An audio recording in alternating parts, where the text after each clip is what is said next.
All right. I am super happy, grateful, and excited to have Hollie Bunn with us here today from Growers Edge. Hollie, thank you for taking the time to be on the podcast with me. Hey, thanks for the invite, Mark. I look forward to the conversation. Yeah, absolutely. Hollie, opening question today is the same one I give everybody. What does it mean for you to be intentional?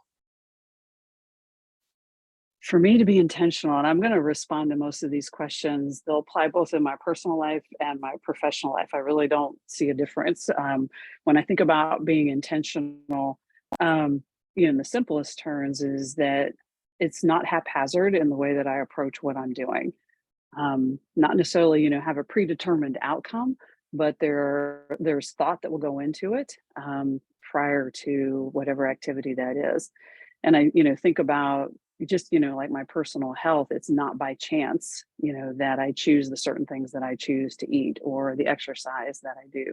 There is and for me, it's so natural with that intentionality. It's almost, I don't even pause and think about it. What goes really close hand in hand for me with that is persistence. Really having a goal, something that I'm focused on, and then staying with that. So I see those two as hand in hand. Yeah, I love it. You said something right at the onset that caught my attention. So I want to parse through this just a little bit. But what is when you say there's for you, there's no difference between the work and the home, and so many people when they come to our programs are like, help us with work-life balance. Like that's where I struggle. So give us a little bit of your philosophy on that. Why do you say that? Yeah, so who I am at work is similar to the person that I am at home. Obviously, I engage differently with my family and children than I do employees, but at the core, it's the same thought process and the same sort of reaction that you'll get from me. I just got a text that came in, so you're gonna have to delete that part out. Totally distracted me. So sorry about that, Mark. Can you just ask me that question again? I can't hear you now. Sorry, I muted myself while you were talking. Okay. Try to Okay. if there's background noise while you're speaking. Gotcha. Now I'm Okay. making you work hard for this one. Yeah, no, that's all right. That's all right. That's what we got a team for. I don't know. I won't be going in editing.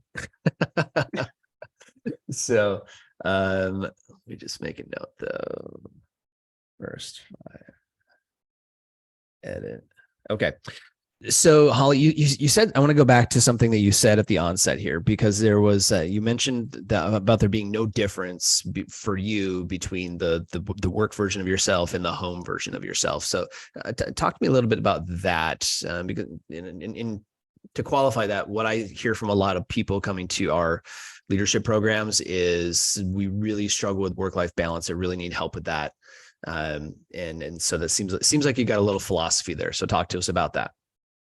I do. I want to be, and it comes right back to your word of intentionality. I want to be fully present when I'm at work and very focused on what I'm doing there, and the exact same thing when I'm not at work. So when I am not at work, I'm not thinking about work very often. Now, unlike everybody, there'll be a situation that may carry over and I may, stay awake a couple hours pondering and thinking about it.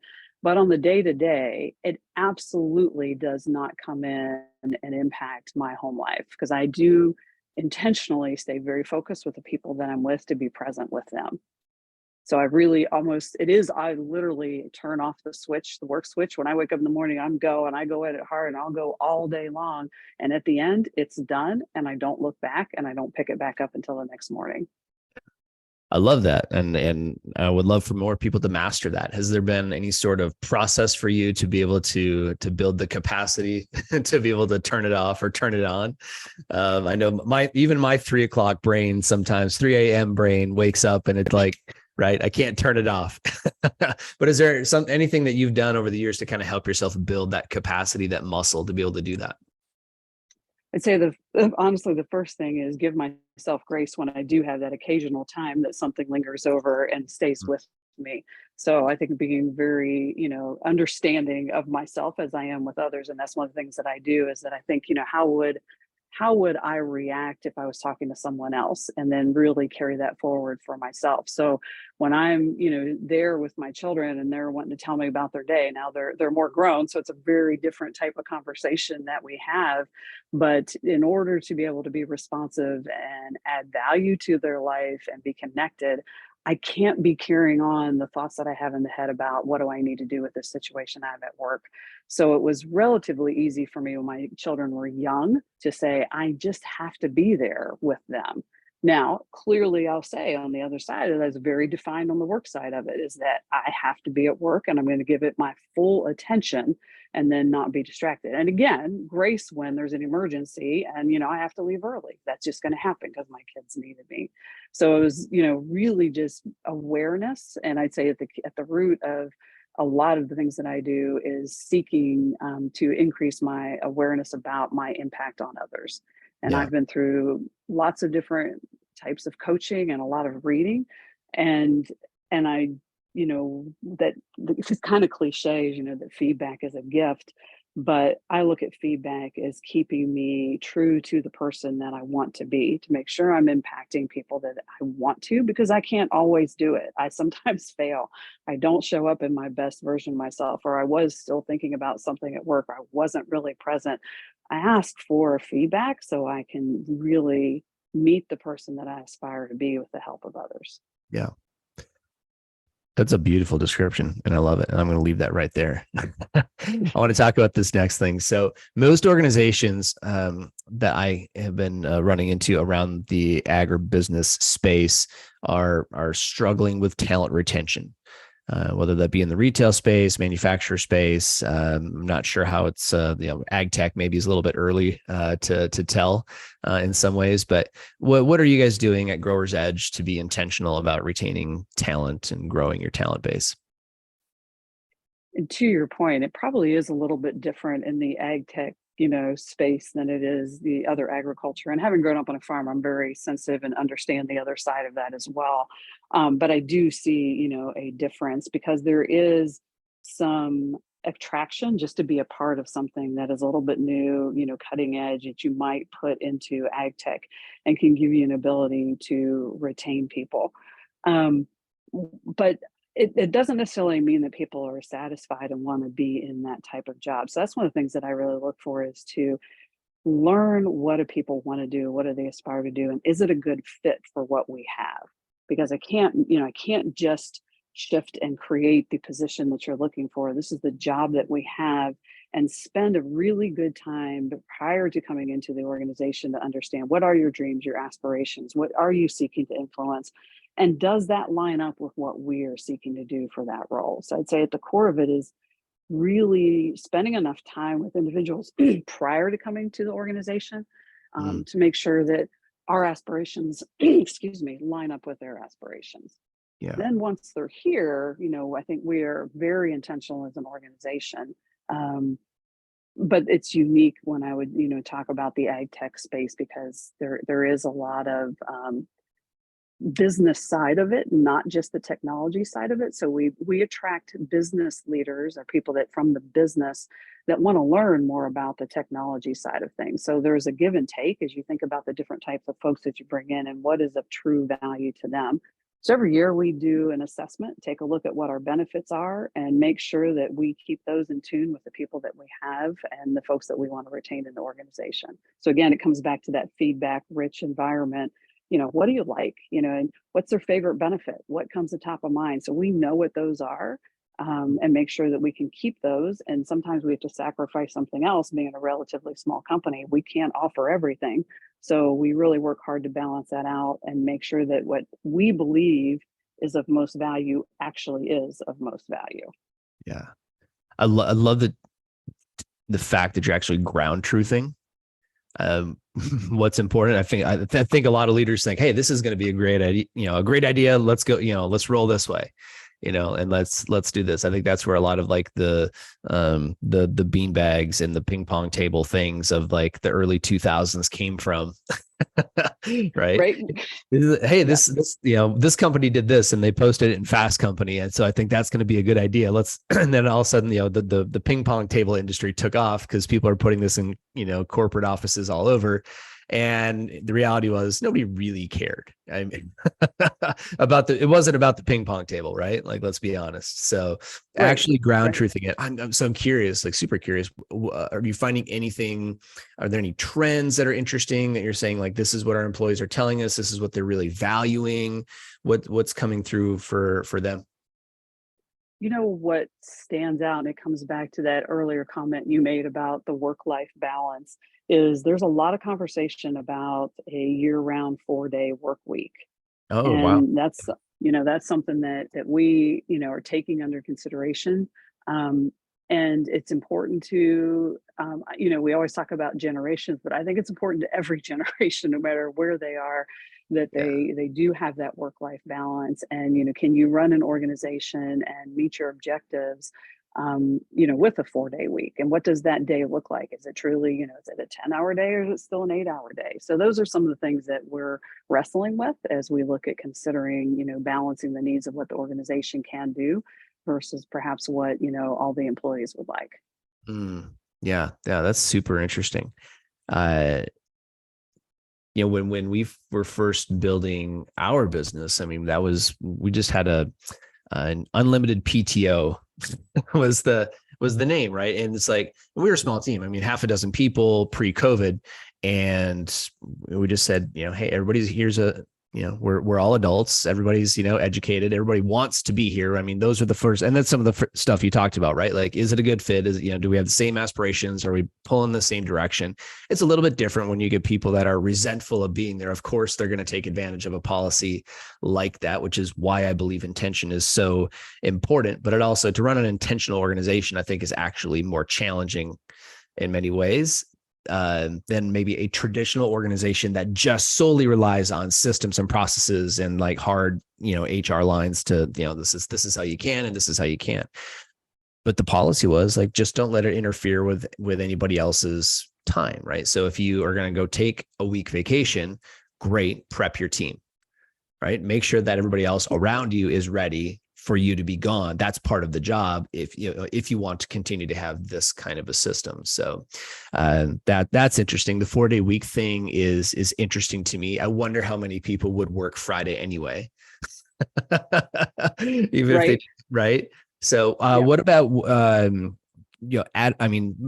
feel like a lot of the agribusiness space is, has a lot of work at home. People all like, we've done that for a long time, right? That doesn't seem super new to me, but are you guys, struggling? I'm sure you guys are spread across space. How is that working for you guys? It's funny you went right into that, Mark, because your earlier comment led me to think about, intentionality and communication, where, if you're going on a week, vacation, make sure you've Yeah. communicated to your team. And it occurred to me as you were saying that is that, by and large, we have a remote team. We do have a headquarters, but the majority of our employees are remote. And, when I built the lending team here, it was by design, entirely remote. And we then therefore need to be much more intentional with our communication. Otherwise, those smaller conversations that you might have, or just spending time with people, you have to be intentional about that. And it's communication is an easy catchphrase for, there's challenges, right? You can never communicate enough. And but we also can't spend our entire time just communicating. We might spend it working together, but Yeah. have our cameras on and be able to talk through it and whatnot. So we look for ways to stay very connected. And I will say too, at the same time, it is fantastic to meet people in person, to come together and do that and have some blend of it. But to your point, a lot of the folks that work at Growers Edge had already experienced remote working prior to 2020, so it was pretty seamless to shift into that space. And then we just look to be creative and have to empower everyone at every level, leaders and whatnot, to find ways to stay connected with folks. And as I do performance reviews, with the executive team, one of my common comments is make sure you're reaching out and just spending casual time with other employees that are not within your department. because we do have a lot of people that are remote, and just have some of that, have a lunch with folks. I tend to have a lunch or a breakfast or a happy hour, which just means bring a drink. And they usually make fun of my shaker that I have with, protein drink in it, because Yeah. that's my drink. But just to let people know that I'm just here, let's just talk. Let's just have a conversation and not have it always be just about the particular task that we have at hand. Because we got a lot of tasks and we go into meetings, meeting after meeting, addressing those tasks. But Mhm. with intentionality, breaking that up with a little bit of time that we're just spending some time together. Right. I think that's so important, especially in the virtual environment, because we used to have a cadence up till about 2019, and things got changed a lot after 2020, of course. But we would bring every 90 days, and we just had it on the calendar. We obviously a very small team, but we would bring everybody in, and we would do a workout together. We'd spend a day just connecting, going over some priority things, discussing the things that were there, have a dinner. Next morning, everybody gets on a plane and goes home. And just it wasn't a huge cost, but when you think about the cost of that versus having an actual office building and what you would pay the 20 to 30,000 a year lease minimum, right? And probably more Right. Yeah. for a simple space, you're going to have, you could just spend that on bringing your people together, Yeah. just Yeah. to Yeah. reinvest it. But I think a lot of companies have thought, well, we can go away from having our big office lease, right? And then, and certainly we're not speaking, in ag retail, everybody's got multiple locations. You got, lots of, physical assets, or, on the supplier side of the industry, obviously, it's going to be that way. On the livestock side, you're going to have a lot of physical spaces. But as I think this ag tech space continues to expand, as the Mm-hmm. services side of the agribusiness industry expands, and people think, well, companies start looking, well, where can we cut?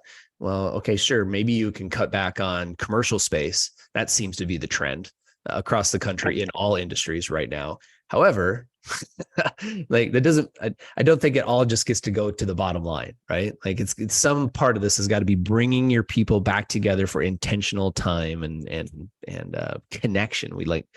We're humans. We crave that connection. Absolutely. Yeah. And that value. Yeah. If it's just a bottom line, challenge, that you're looking just to reduce costs, then you're really cutting out your people, and to figure out, how can you give some of that back for the benefit of the whole? Yep. Yeah. Would love to get your take on, so how do we do a better job of developing managers, right? Mid-level managers to executive level managers, to be able to manage those connections, whether it's across distance or maybe even just maybe in a physical location. What have you seen that's worked in your years across, AgStar and in the banking world, and now with Growers Edge? So what have some of those good managers done to help really keep people engaged, coaching them, moving them forward? And I think the reason I'm asking this question is I think now in a more virtual space, it's more important than ever that our managers be really good at that, instead of just pushing paper or just moving, other things forward. So you're not asking this question for a part of where I'm going to go with the answer that would be benefit to type of some of the work that you do, Mark. But I will say, um, intentional coaching for middle managers is invaluable. It Mm, was for me when I was a middle manager.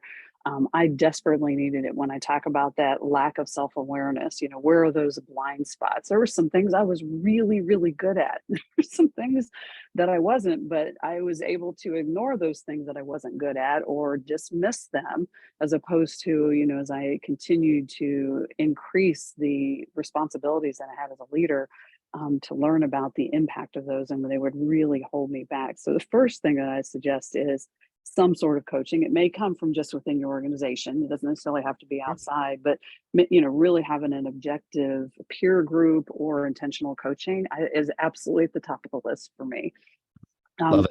outside of that is, again, it comes back to your whole podcast point here is intentionality, not leaving it to chance. When you do see a place where you can help someone and share that feedback, I like to do that as quickly in the moment as I can, as opposed to, I do have weekly one-on-ones with the leaders on my team, and we encourage that through the entire organization. But, if something just came up and it's super fantastic and I want to give that feedback, then, I'm just going to pick up the phone or, dial through Teams or Zoom and say, hey, let me give you some feedback. It was really cool how you did this presentation or whatnot. And then the same tide on the more challenging feedback, say, hey, did you notice this? This is something that resonated with me because when we come out of the moment, I think people are going to be much more open because they can directly connect to what was, even versus just saving it for a week. So, I'll have a hit list for a week where we'll have a little task, and we'll want to check mark those things off. But those more impromptu conversations, I think, are essential. So that's one of the things that I lean on, is that I don't save it up in the moment. I try to give people feedback and engage directly with them. Yes. Thank you for doing that, by the way. I appreciate that. So, it's just, so often I see unintentional leaders who are just moving from moment to moment, and we're all guilty of it. I mean, we're built, the mind immediately shifts to the next thing that you have to go do. And so you're not maybe fully present in that moment with that person for whatever reason. And we miss that golden opportunity, and we just never know, like, maybe they really needed that day, whether it was positive feedback or constructive feedback, doesn't matter. Right. But just to know that somebody cared enough to notice and help me and help me grow. When I was, I was very young, and I was about to become a freshman at the University of Minnesota. I applied for a scholarship. And there was a gentleman on the selection committee who knew me. He was an ag teacher who knew me as an FFA kid. And he cornered me at the state FFA convention, and he said, hey, I read your application. And he said, I know you. He said, don't you ever submit an application as poorly prepared as that is again. You are better than that. And to this day, like, that has stuck with me. Like, I write my proposals, like, I spent extra time working on proposals to sometimes to my detriment, because I'll wait too long, because we have a system. Right. We had to create a system, so that we can do it quickly. So they still look nice and professional, but we can get them out quickly. But I mean, we're going back a long time ago. So since it was like 25 years ago, and and that feedback from Mr. Funk still sticks with me to this day. And you just never know. Like, I mean, now if I look at my work as meaningful, look how many people have been positively impacted because of something he said once. Right. One time in the moment, way back when. And you mentioned, constructive feedback, versus, just, hey, this went really well. And that's what usually sticks with us too, are those things that when we aspire to be able to serve others and do better, when you give that feedback, you really are. That's why, I say that cliche part, it really is a gift, because for you, look what it's done. So I'm a real strong believer in that, and seek the same for myself, encourage those around me. Please, I want the feedback. Yeah, absolutely. Love it. I think that's something that about intentional leaders is we're always looking for, hey, how can I get a little bit better? How can I serve better? What will that look like? We're not hiding.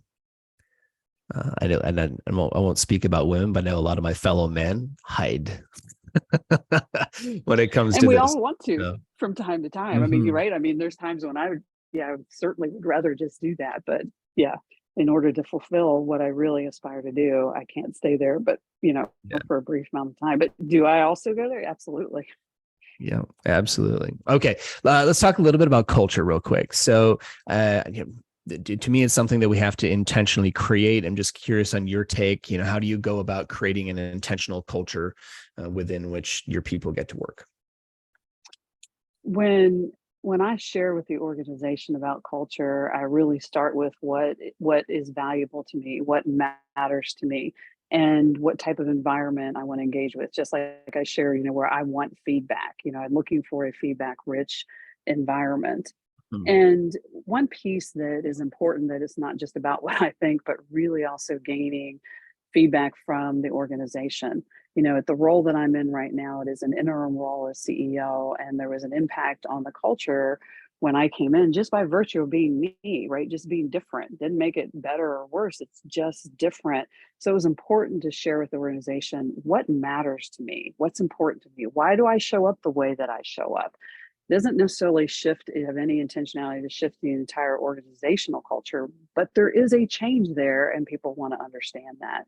So based off of some feedback in the organization that they didn't have a solid sense of that, spent some time in town halls, sharing that type of information about this is what's important to me as we move forward.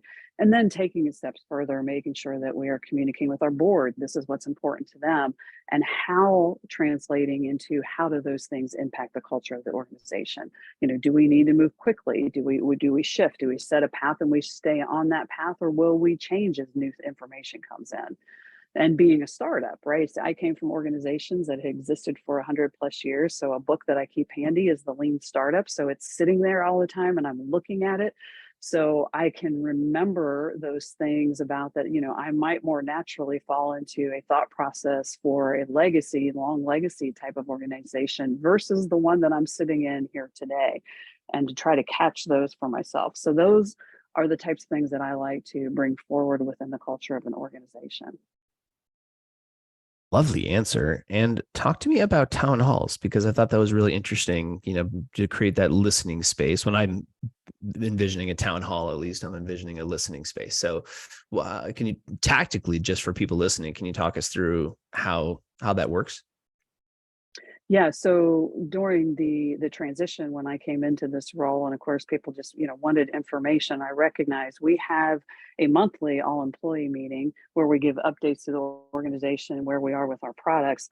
But myself and the executive team felt like we needed to communicate more frequently and also gain feedback. So not only did we take questions during these town halls, we also asked employees to submit questions anonymously so we could really get to the root of what you really want to ask. Because sometimes, right, in a large group, you're not necessarily going to raise your hand and want that out Mhm. there in front of everyone that I'm the one that asked it. So we gave folks space to be able to ask any question that they had, and then committed to answering all of those either during the town hall or afterwards in writing, and answering those questions.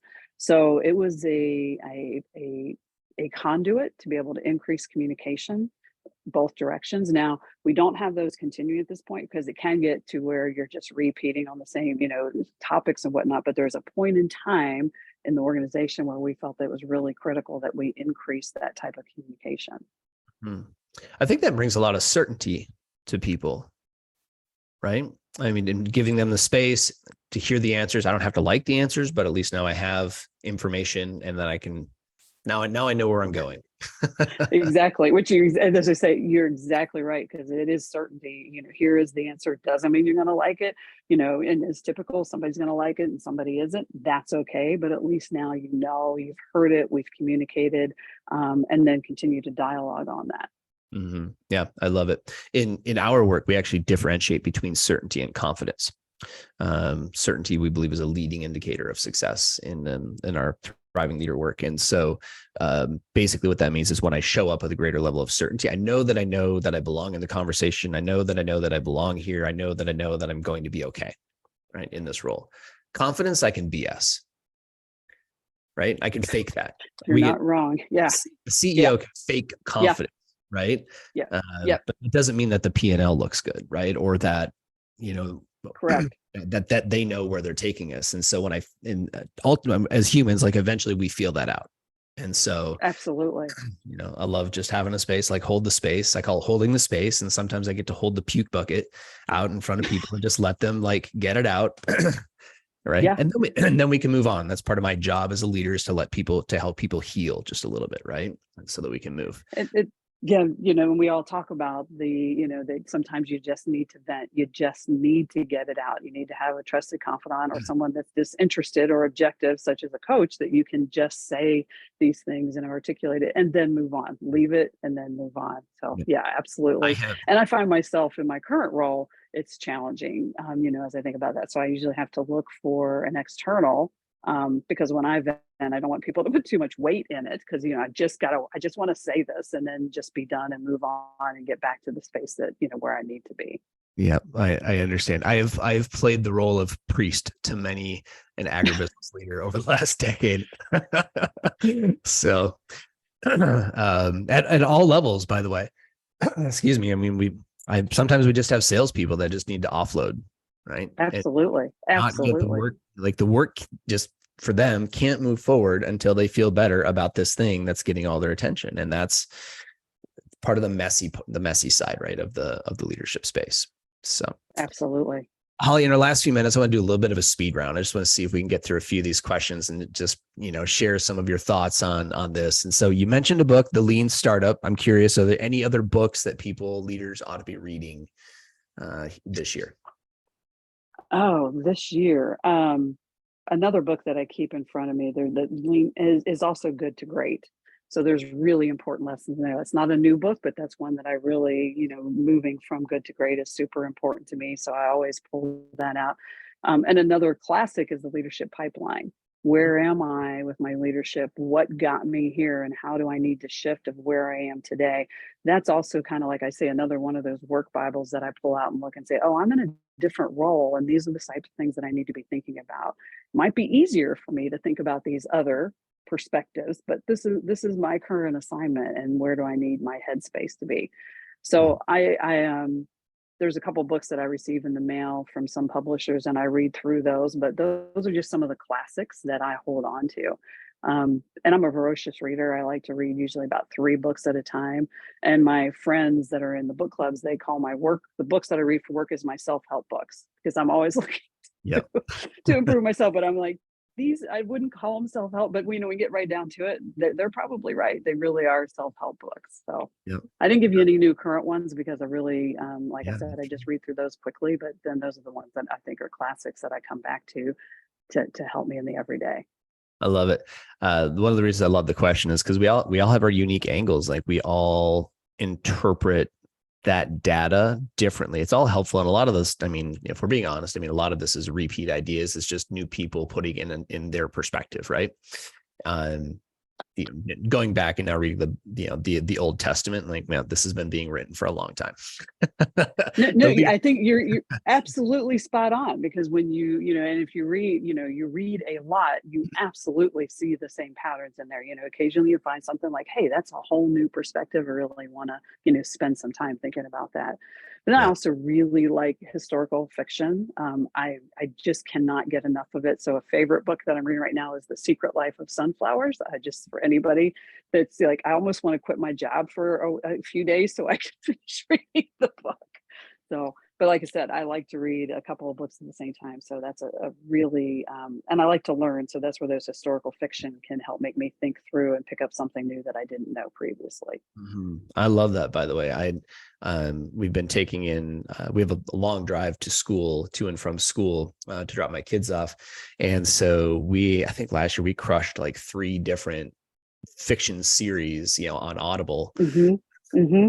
So now my credits have renewed over the summer, and I told the kids, I said, we got to find a new series because we got we got a long ways to go. So, and I did get them to switch over to business podcasts last year a little bit too. So, all right, we're running out of time here, Hollie. I want to make sure, and I want to be respectful of your time, but I'm just curious, what has been your biggest win as a leader?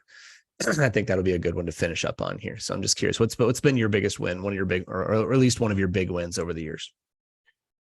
The biggest win for me as a leader is when I have an entire team, say, the sales team that I led or an executive team I led, that are open and honest with each other and can debate the issues and help promote each other to advance whatever the objective is. That is absolutely the most rewarding work that I've done. I love it. That's so good. And I think a lot of people will resonate with that. So, Hollie, any last thoughts or things that you would want other leaders around the agribusiness space to know or understand before we go? Having spent my entire life in virtually my entire life in agriculture and my entire professional career in an agribusiness, is that, it is time to step up. We have folks that have the ability, and then lean on each other and look for coaches, either formal or informal. I think it's absolutely invaluable, but that's something that you need to do intentionally. And I encourage everyone to do that. I love it. Perfect. Well, thank you. Thank you for being with me. Awesome. Thank you, Mark. Appreciate it. Mm-hmm.